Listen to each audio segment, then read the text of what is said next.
ខ្ញុំឃើញបងស្រីក៏សួរថាតើ collagen peptide និង marine collagen ខុសគ្នាដូចម្ដេចដំបូងខ្ញុំបញ្យល់សិនថាតើអ្វីទៅគឺ collagen peptide បងប្អូនដឹងថា collagen គឺយើងទាញចេញពីសត្វណាអត់មាននៅក្នុងរុក្ខជាតិហើយក៏អត់មាននៅក្នុងផ្លែឈើដែរខ្ញុំធ្លាប់ធ្វើវីដេអូបញ្ជាក់ម្ដងហើយនៅពេលដែលយើងទទួលបាន collagen ចេញពីសត្វមកគឺក្នុងទម្រង់ whole form នៅក្នុងទម្រង់ whole form ហ្នឹងនៅពេលដែលយើងញ៉ាំទៅរាងកាយយើងពិបាកបំបែកហើយពិបាកស្រូបយកខ្លាំងមែនតើអញ្ចឹងអ្នកជំនាញខាងចំណីអាហារហ្នឹងគេចង់ឲ្យយើងញ៉ាំ collagen ទៅយើងគេទទួលបានផលដូច្នេះហើយគឺគេយក collagen ដែលទាញចេញពីសត្វហ្នឹងយកទៅបំបែកទៅជាទូច small piece ដែលគេហៅថា peptide ឬក៏ amino acid នឹងឯង collagen peptide ហ្នឹងគឺមានន័យថាគឺជា collagen ដែលយកចេញពីសត្វយកមកបំបែកឲ្យទូចឥឡូវគឺបងប្អូនស្គាល់ហើយអ្វីទៅគឺ collagen peptide មិញហ្នឹងខ្ញុំនិយាយថាមិន collagen គឺទាញយកពីសត្វតើសត្វអីខ្លះជាទូទៅគឺទាញយកពីគោជ្រូកហើយនិងត្រីនៅពេលដែលទាញយកពីគោគេហៅថា bovine collagen នៅពេលដែលទាញពីត្រីគេហៅថា marine collagen ណា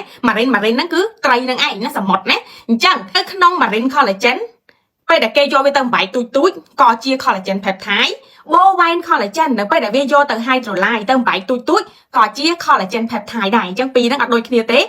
peptide គ្រាន់តែជាផ្នែកទូចនៃ collagen ចំណែក marine គឺជាប្រភពរបស់ collagen ឬក៏ bovine គឺជាប្រភពរបស់ collagen គ្រាន់តែ bovine ទាញចេញពីគោ marine ទាញចេញពីត្រីបងប្អូនយល់ទេអត់យល់ comment ខាងក្រោមខ្ញុំនឹងបញ្យល់បន្ថែម